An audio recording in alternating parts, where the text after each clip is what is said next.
video viral seorang maling yang menangis histeris ketakutan dijahili ular mainan. Para penghuni rumah pun kegirangan menyaksikan maling ketakutan di dalam sebuah ruangan tertutup. Peristiwa ini terekam kamera dan viral di media sosial. Sebuah akun TikTok @mufti0307 mengunggah pertama kali video viral tersebut.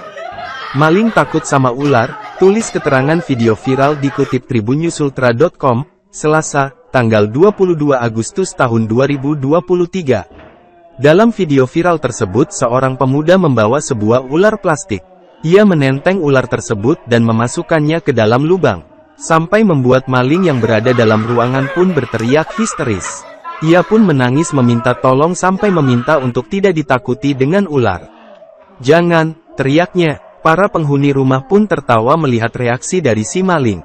Tak hanya itu, pemuda yang menyodorkan ular pun tertawa terbahak-bahak. Setelah itu, pengunggah juga turut memposting video viral selanjutnya. Nampak si maling adalah seorang lelaki. Ia terbaring di jalanan. Puluhan warga pun mengerumuninya. Sejumlah netizen pun turut memberikan komentar beragam dalam unggahan sebuah akun anonim terkait video viral tersebut.